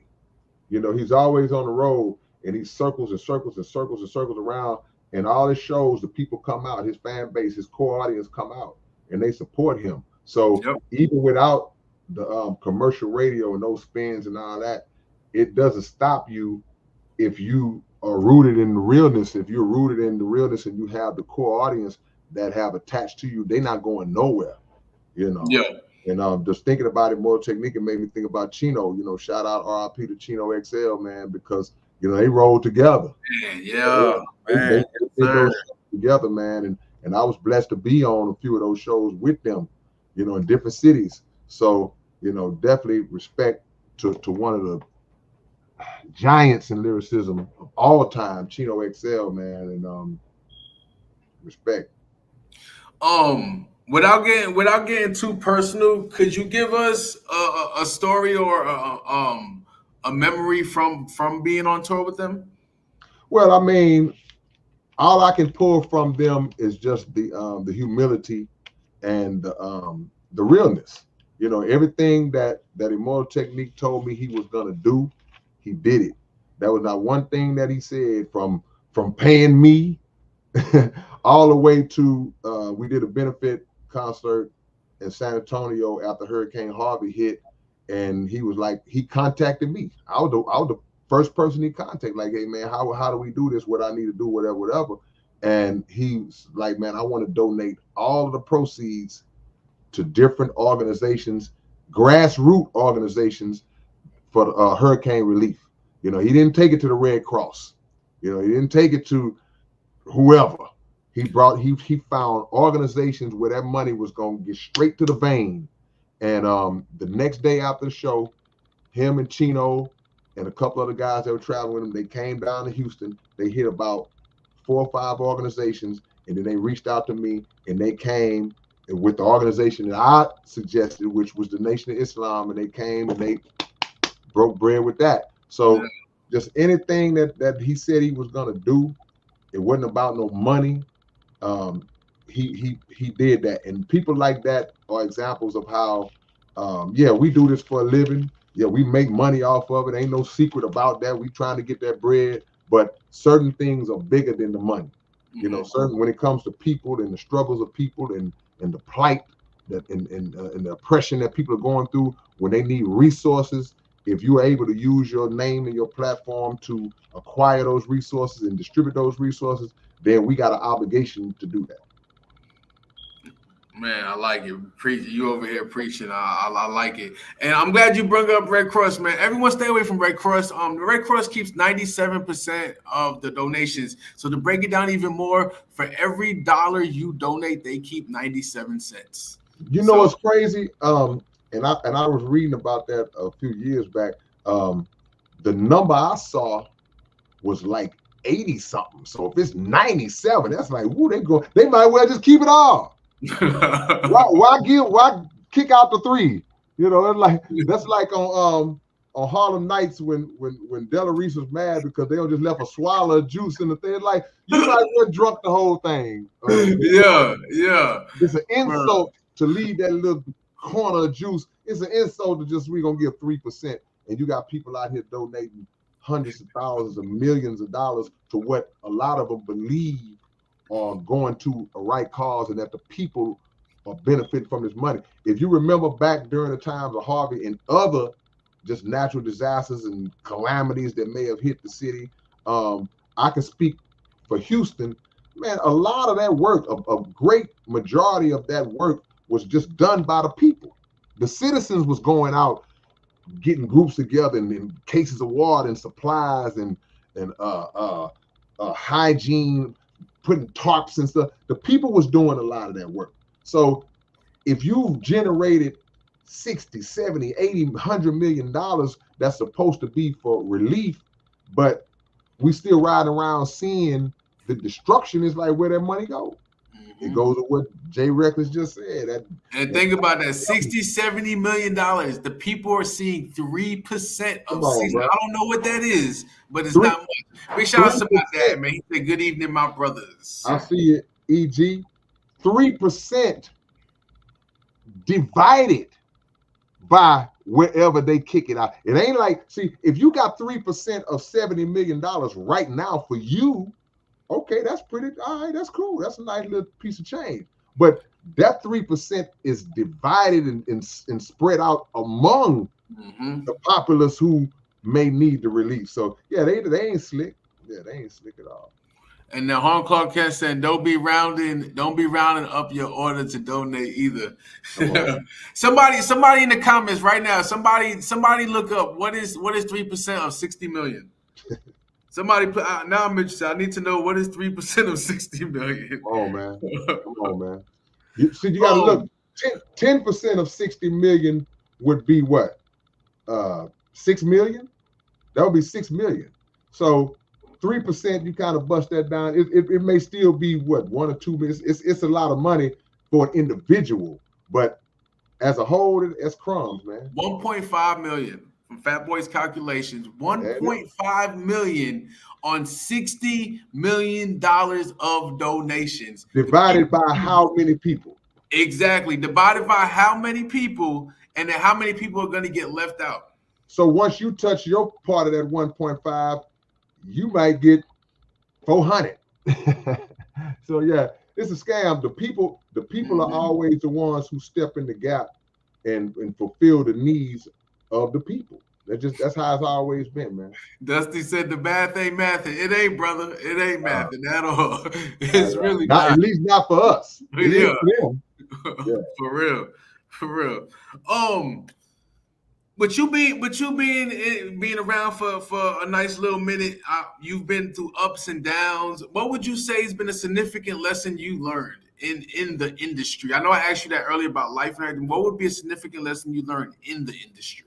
I wish I would have learned the business part early on. I wish that would have been one of the first things I picked up, all the way to the point where I really feel like now it should be mandatory that, of course, that needs to be an organization created, even though we have an organization, but that needs to be an organization that places emphasis and focus on teaching new up-and-coming artists the business side of it. I tell people all the time, your talent is God-given. You got that just off the muscle. So put that to the side, and now let me focus on how I can make my talent pay me. So it can be financially beneficial to me and my family, because what happens is we have all these great artists who are far more known than us on our independent level, from icons, legendary artists, all-time greats who didn't know the business. And just keeping it real, they got gypped out of their money by these record labels and these CEOs who understood the power of publishing, who understood the business, who knew how to snakishly draw up contracts with terminology in it that we would not be able to understand, and everything was in-house. If this was the label, the agent was in-house, the manager was in-house, the lawyer was in-house. So you was fighting a losing battle. You was fighting King Kong they gave you a toothpick and say go fight King Kong from the beginning. So I wish I would have learned the business earlier, to where I would have had a better grasp on those types of things coming up, and it would have given me more of a head start, even though I picked up on it later, and there's still a lot that I still don't know. I'm still learning. Yeah, that's true. So true. And Dusty Hayes, well, before I get to Dusty's comment, to follow up on your question, to your answer, that's another reason. Like when I started my management company of early this year, I do things totally different. I do things totally different. You know what I mean? Because like you just the industry is not set up for artists to win. Right. You know what I mean? The industry is not set up for artists to win at all, and we all know that. Yeah. What I'm about to say, a lot of people call me crazy for it, and I don't care. I don't ask. I don't have in my contracts where my artists give me a percentage of their earnings from their music. That's what all managers do, record labels, all that. My thing is, and I understand everyone has to make money, and I have a way I make money, right? Right. But my thing is, what do I look like taking a percentage of a masterpiece you created that I had no business, I had nothing to do with? I had nothing to do with you making that music. Why would I take a percentage of your music? Right. And it's been happening since day one. Yeah. Well, see, in this industry, the talentless have always fed on the talented. And that's just what it is. The only talent that these devils have is the ability to trick you out of your money. And not just trick you out of your money, to trick you out of your legacy. Because now the very thing that we should have been feeding our families and for generations and generations and having generational wealth behind, the very thing that should have been ours is now theirs. So like you said, to somebody who's never wrote a line, never wrote one rap, never played one note on the guitar, now for generations and generations, their children, and then they're passing it down to them. They're passing down not just the company and the wealth, they passing down the knowledge, the technology of how to continue to exploit the artist. So I understand where you're coming from. We have to get into position to where if we get in position, we have to empower the artists. They're like, okay, look, I'm gonna teach you what you need to know. Even if you don't even stay with me, because like you said, your position as a manager, things change. Some guy that you're managing today, you may not be managing him 2, 3, 5 years ago. He may want to sign a deal, and you say, okay, well, you go ahead, let him go. You know what I'm saying? Now, I would not be like the Red Cross, but I would have a percentage that would be set up to where I would get something, but mine would be just small majority of what, just for my work, just for my work. But I understand because it's the saddest thing in the world. And I've been doing this 40 years. One of the saddest things in the world to see is the life leave from the eyes of an artist who once had that life and that energy in their eyes when they were just starting out and they didn't know. So in the beginning, everybody's hype. Everybody's ready to get down. Yeah, we're going to do this. We're going to do this. And then 5, 10 years in, you running this guy and he dead. Dead here because the industry have whooped him so bad. He's learned so much and he learned the hard way. And I saw this guy. See, people, I had a line where I talked about some of the things that I've seen the industry do to people that I know, from killing them to driving them crazy. And people would view that as as hyperbole, like I'm just overstating. No, it's factual. Like the disappointment of not getting out of this what you came into it to get out of it, it drives people crazy. It turns people to drugs. It makes people go commit crimes because we thought we was going to get money from our work that actually did generate revenue, but I got messed over and didn't get my revenue. Now I'm out here selling dope. Now I'm out here robbing banks. Now I'm out here doing things that I shouldn't even have to be doing. So this thing would take the life out of an artist, man. That's why we got to teach them early. So now I know you can't come to me as a label and say, okay, well, we'll take the publishing. No, I already got my publishing company set up, sir. I'm already with BMI, ASCAP, or whoever I need to be with. I already got that straight. But what about, I've been on the streaming platforms, even though they ain't paying that. I've been on the streaming platform. I'm set up. So that's where 360 deals and all that came in, because a lot of the newer artists that were coming in with the knowledge, the labels had to figure out a way to still get a piece of the pie.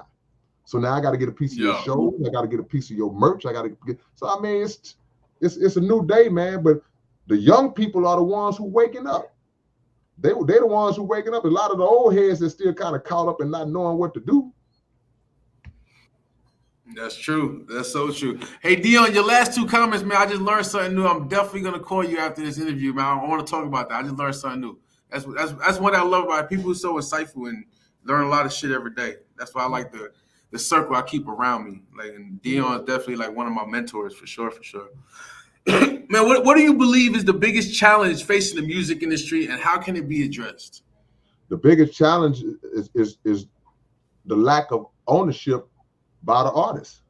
See, we'll never be able to gain control or have complete control of a genre which we love and we call hip hop if we don't own it. It's the same thing. The thing that we just got through speaking about on the previous question is like he who owns it controls it. So we may complain about, well, oh, they don't play this on the radio. Oh, they don't do this, they don't do that. Okay, because we are not the entity that has ownership over it. So we try to branch out and create our own platforms like you doing, like I'm doing, like other people who do internet radio. But the thing about that is so many that's doing it now that it's hard to consolidate everyone together to where an underground artist can still have an equal playing field in a platform that's on the same level as Radio One, as Clear Channel, or whoever else, or the so-called big boys. So we got to make sure that we're not selling out here, that we're not letting these labels exploit us and tell us, well, you make these types of songs, we'll take it to the moon. You know, baby girl, take off your clothes and twerk and say the most nastiest, raunchiest stuff. We'll take you to the moon, brother. You talk about killing and shooting and riding on your ops and all that. We'll take you to the moon. You know, see that in itself is an example of showing us what they're doing. Because if you look at it in totality, it's like these seem to be the only groups, or the majority of the groups that are getting the exposure. So you have to make the decision and say, well, I'm not even participating in that. Or you make the decision to say, well, I want to get on, so tell me what I got to do, boss. You know, and that's what's so if we take ownership, then some of us who take that ownership and we build to a level with the support of the grassroots getting behind that, now we can provide another option for the artists who don't want to have to sell out. It's like, man, I don't want to go down that road, man. Baby girl don't want to take her clothes off. She got bars. She don't want to have to do that. Okay, well, we got somewhere for you. You can come over here with us. You ain't got to do that. And that's what's missing right now. Man, and big shout outs, and you hit the nail on the head too. Big shout outs to all the female artists out there that's doing it just by lyrics, by their lyrics and their talent, their pure talent, without having to shake their ass and man, what? What? Right. Dion, that's true, man. Say I call it population control because destruction within our own community. Big facts. Big facts. And Dustin Hayes said, and we fall for the shit. Hook line, it's a battle of our freedom. You think it's just music. Nah, bro. Marley got beat and still fought the case for a reason. Still fought the cause for a reason. Yeah. Big facts, for real. Absolutely. Man, this one right here is a very good one. Man, how do you maintain authenticity and stay true to yourself in the industry that can often be superficial and image driven? Yeah. Part of learning your identity as an artist is learning your identity as a man or a woman. And then everything is rooted in that. So you find out who you are, you learn who you are and establish who you are as a person, then that's going to automatically translate over into your music. You're not going to be this way as a person, then I turn into this guy when I go into the studio, because principles are going to be involved. There's certain things you're not going to say because you understand the impact, the negative impact that it will have on the people that's hearing it. So the way to stay authentic and rooted is to find your identity as a person. This is what I stand on. This is what I don't rock with. And you never deviate from that. So anything you say and do is going to be reflective of that in your art, because that's how you walk in your regular life. Is it perfect all the time? No.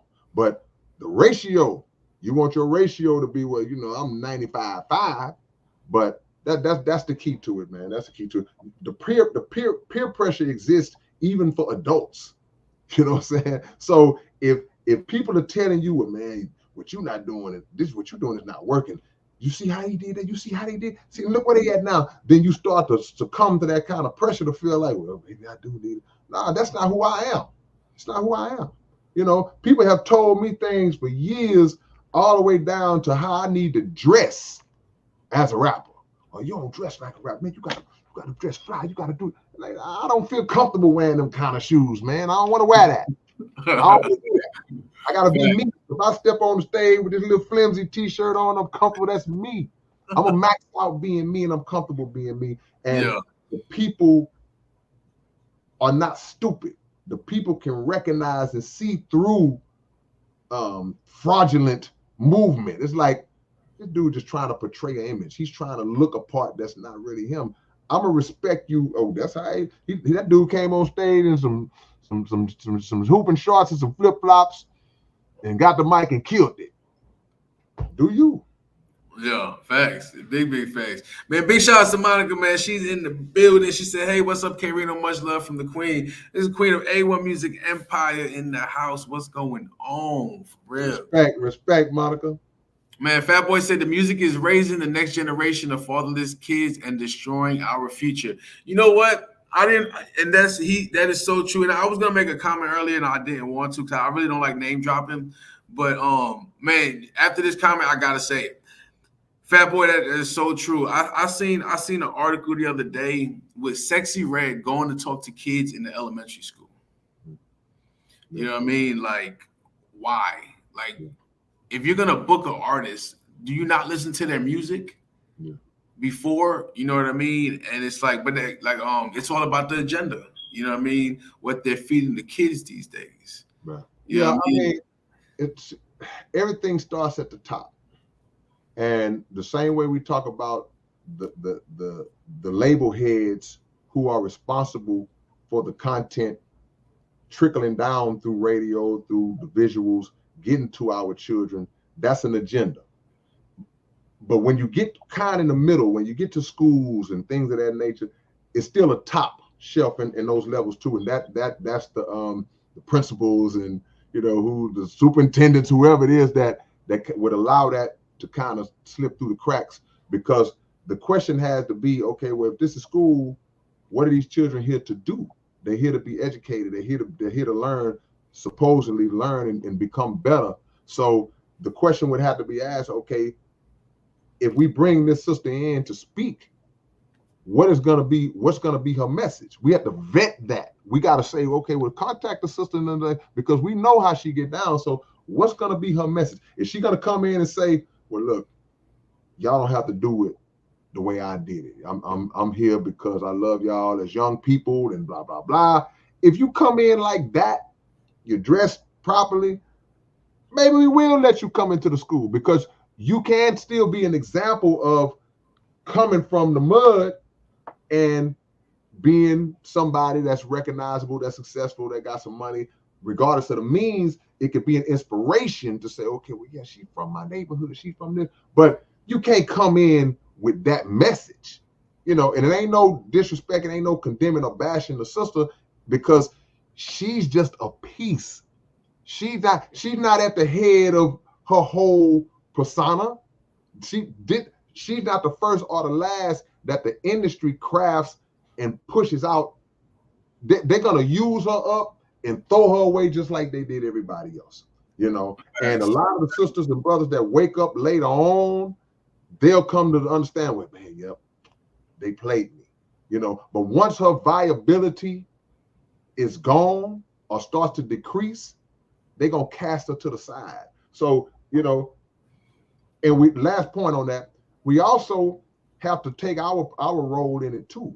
So if we have an issue with a Sexy Red or whoever it is, or if it's a male rap on the other side that does similar things or whatever, then where were we? Where was that other generation above them to guide them, to try to kind of get them the game? So it's a lot of dynamics to it.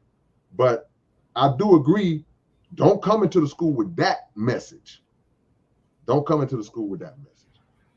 I definitely agree. I definitely agree. Man, we got one more question. One more question before we let you go. Did I ask you about your legacy yet? Did I ask that question? I don't know. When it's all done and said, what do you want your legacy to be? I just want people to say that that they were made better, that they were made better people by listening to my music. That's it. Okay. With God's permission, that they were made better people, that listening to this guy's music made me a better person.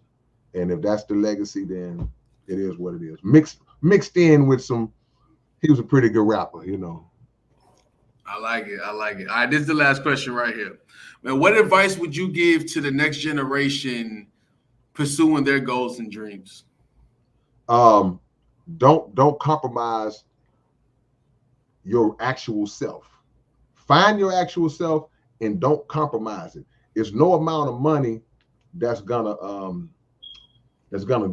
be gratifying to you if you're giving up yourself. And I mean more so when you talk about some of the dark parts of the industry that a lot of people have done and up and coming are willing to do in order just to get on. You know, you don't want to be that person who 5-10 years later regrets that you let some Jewish cat bend you over in office, man, just to get a deal, or make you compromise of yourself, or put out degenerative content that may have been responsible for the destruction of a lot of people. Because a lot of the rappers that talk about doing stuff, the majority of them don't do what they rap about. So right. I can urge you and hype you up to go try this new drug. I can urge you up and hype you up to go shoot up and kill a bunch of people, and you're going to be gone. You're going to be dead in jail. I'm going to still be putting out this music, hyping somebody else to do it. So just don't compromise the integrity of yourself in order to just get on. Yeah. You'll be glad later on that you didn't do that. Trust me. That's definitely some good advice. Before we let you go, real quick, man, Fat Boy been rocking with us since we started, man. Big shout out to Fat Boy, man, for real. One of my big supporters, my brother, man, for real. He actually asked a question earlier, and this is gonna lead back to your this is gonna go back to your podcast. You just interviewed King Kali out of San Antonio. I'm not gonna say how. I know how that interview was. I watched it, but Fat Boy asked, when can we see a collab with you guys? That would be dope. That would be super dope. Well, anybody that knows me know, you know, my platform is the people's platform. So, you know, so you saying a collaboration between me and Kali? Yeah. Yeah, we talked about that day. Matter of fact, it's really just been me dragging my feet, you know, because the word was issued like, hey man, send me a beat. You know, and I was like, okay, let's get it on. And so it's gonna come, you know, because the thing is, man, it's so many artists in Houston and just surrounding areas that we've all been contemporaries doing this thing for a long time, and we've never worked together. Yeah. You know?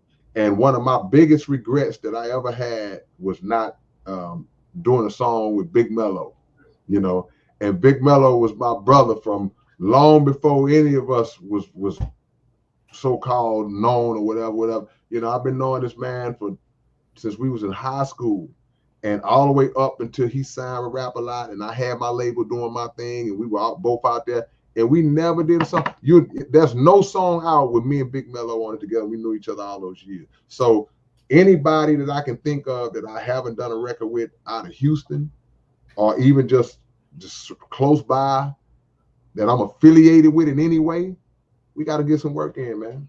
We got to get some work in. Big facts. Big facts. That's gonna be dope. That's gonna be super dope. I had Kali on my show late last year, early this year. Dope interview, dope dude, real good dude for real.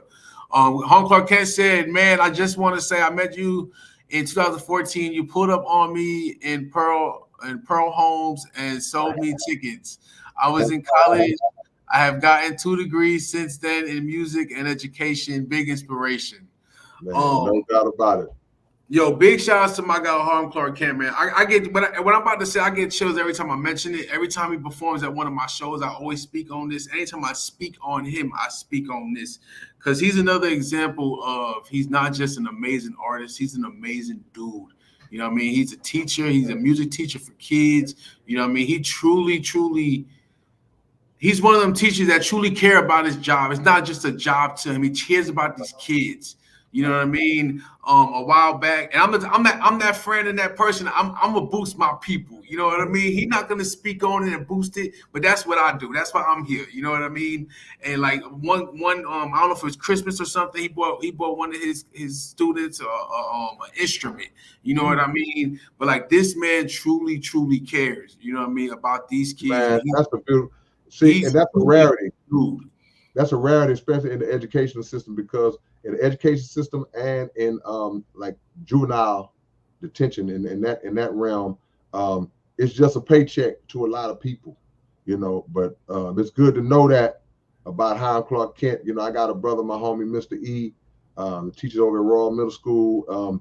He's the same way. It's like you are the kind of teacher that those students are going to remember long after they done grad, long when they grown adults with children of their own. They going to remember Hiram Clark Kent. Whatever your teacher name is, they going to remember you. Because one thing a good teacher does, a good teacher has the understanding, insight to know, like, okay, a lot of these children, they ain't got all that great at home.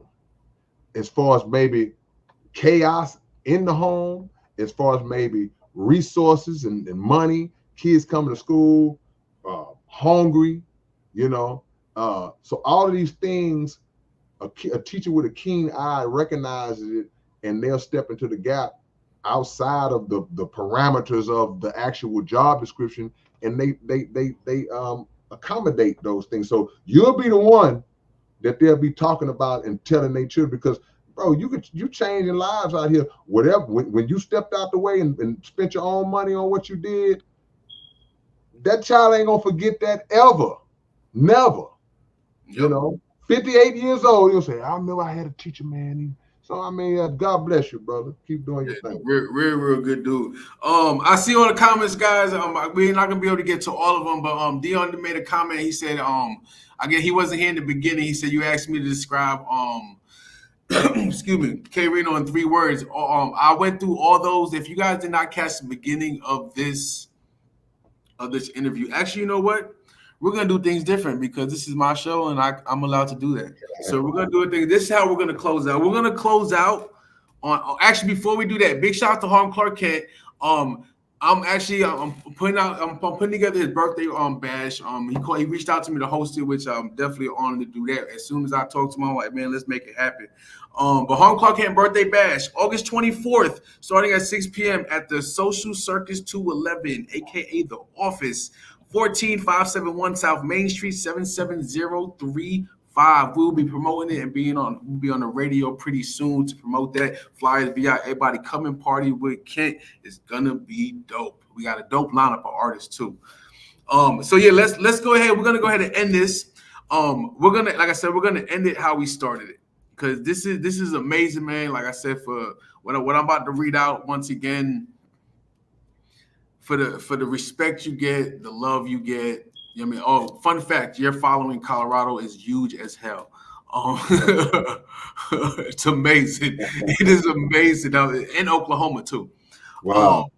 You got a huge following in Colorado and Oklahoma. Like it could be a cult wise, especially towards Colorado area. Like Colorado always shows. We go out there every year. Me and Blank. Oh yeah. Hold up. Yo, KO. We have K-Rino's birthday bash coming up. What is it? September 17th? September the 20th. September the 20th at Scout Bar for Eager Bay. You don't want to miss it. Be there. Is it a cover charge? Yeah, 20 at the door.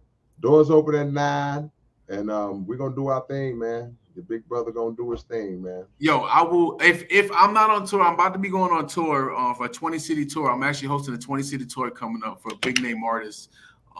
Which that's a major blessing. Big shout out to 1836 Entertainment for putting that together.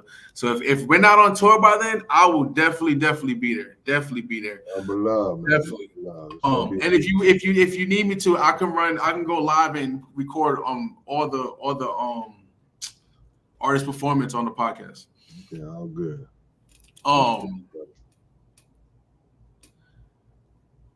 What he said, Chaos, I wasn't supposed to say it, but Reno. It's all good. It's like wildfire. This is spreading like wildfire now, which is a good thing, All right, so we're gonna like I said, we're gonna start how we finished off. I asked a few people to explain K-Rino in 3 words. All right. So these are words from Dion Garcia, A1 Music Empire. He said he couldn't just describe you in 3 words. So here what he said, what he had to say, because 3 words can't describe the greatest. Intelligent, humble, very lyrical. I describe him as a hip-hop philosopher, originator, father that gave birth to the hardest clique out of Houston. Not just Houston, because SPC thrived on metaphors, bars, lyrical welfare. Said, you fucked me up with that one because that brother is deep. Too much to say 3 words. Couldn't describe that. Inspiration, motivator, machine, rap historian, legend, activist. From Howard Clark Kent, unfathomable, master, brilliant. From Rapper K, giving, intelligent, loyal. 3 is not enough. He is a loyal friend and will keep it 100 at all times, whether you are right or wrong. He's very giving and always willing to help you when he can without hesitation. He's one of the most intelligent people I know. I could go on and on about him. This is a term that gets used too loosely, in my opinion, but K-Rino is a true definition of a living legend. Okay, I gave 4, laugh out loud, Rapper K. Yeah. KO, humble, intellectually greatness, intellectual intelligent. So once again, brother, the love and respect that you get, you earned, is well deserved. I'm sure I can speak for everyone when I say we truly appreciate you, truly appreciate everything you have done. Man, I wish you more success beyond your imaginations. Man, anything I know you're gonna put your heart into, man, and it's a blessing to be here. It's a blessing to know you. Man, keep doing what you do. A lot of us go so hard because of you and the roads that you have paved for all of us. So it was truly a blessing to have you on my podcast. It really was. Man. Thank you, bro. And you keep doing what you're doing, because you're making moves and you elbowing people out the way yourself, brother. So, may God bless you to continue your work and your success, and praying for your elevation. Praying for your elevation and wherever you want this thing to take you to, you and the whole organization, wherever you want to take you, praying that you get there, brother. Thank you for having me.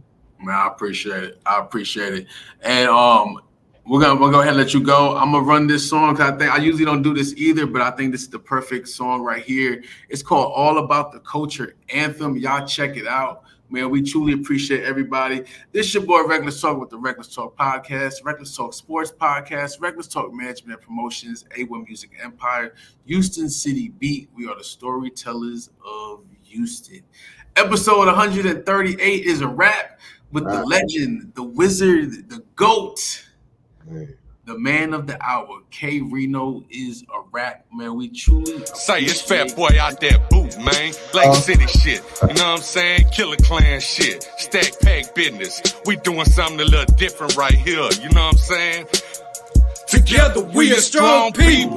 Haters wanna see us down. I can't wait for them to see us now. Together we are strong people. Beg for them to let us in. Fuck asking, run the dividends. Together we are strong people. All positive, no negative tags. Group of talent, class and swag. Together we are strong people. Rockin' with me, I'm rockin' with you. Real shit, cause that's what we do. Together we are strong people.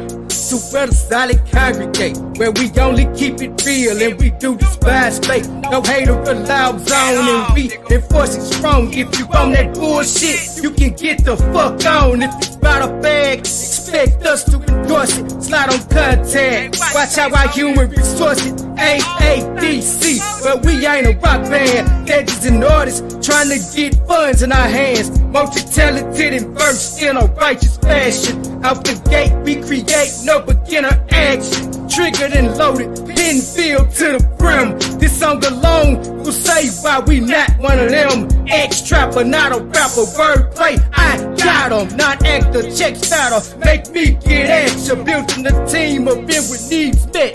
This just the beginning, y'all ain't seen nothing yet. Together we are strong people. Haters wanna see us down. I can't wait for them to see us now. Together we are strong people. Beg for them to let us in.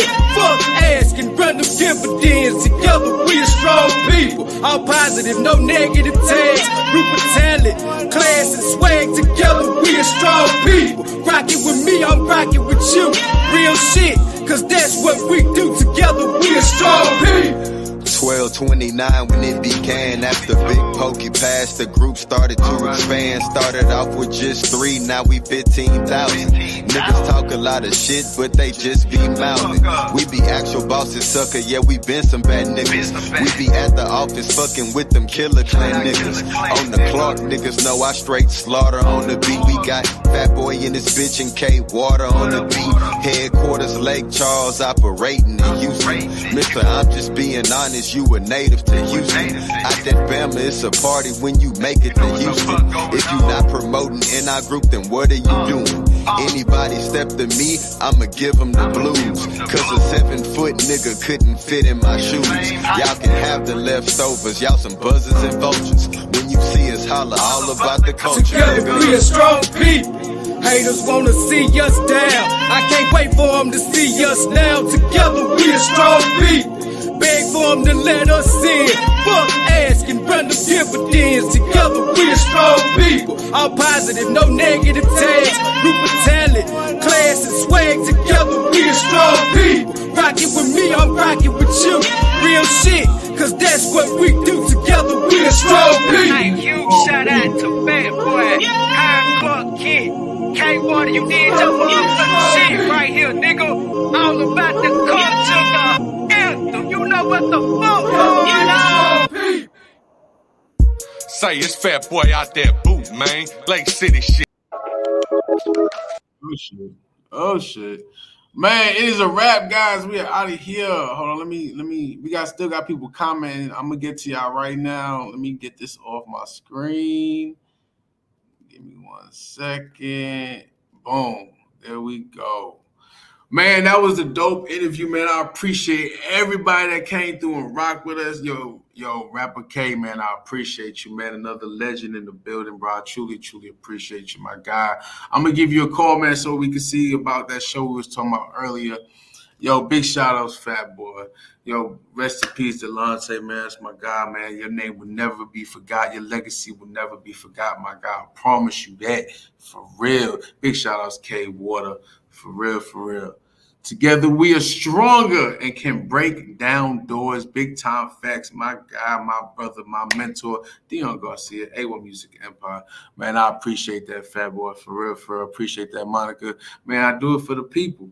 You know what I mean? Once again, I appreciate y'all. Man, we are out of here. That was a dope interview. Everybody go share this. Go ahead. Go to sleep. Go get some food. Go share this. This was super, super dope, man. For real.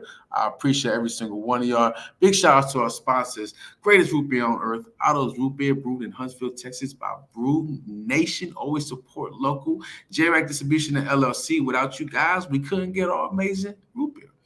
Smash Wagon. Greatest burgers on earth. Out of Beaumont, Texas, goes amazing with some Otto's root beer. Goes amazing with it. Also, Hoodlum Nature Records. Man, we truly appreciate y'all. Yo, we out of here. Oh, you said she's good for the show? Oh, okay. All right, I'm going to add you. I'm going to go ahead and add you. I need an artist photo. I'm going to take care of that now. I'm going to text you right now. Man, yo, it's going down. Harm Clark Kent's birthday party, man. UV at Dawn, y'all see it. UV at Dawn is down for the show. I just told y'all August 24th, it is going down. Yo, H-Town, I'm hungry. We are out of here. Big shout outs to the wizard himself for coming through. Man, we appreciate y'all. Yo, y'all come hang out with me at 6 a.m. for the early morning mix, 6 a.m. to 8 a.m.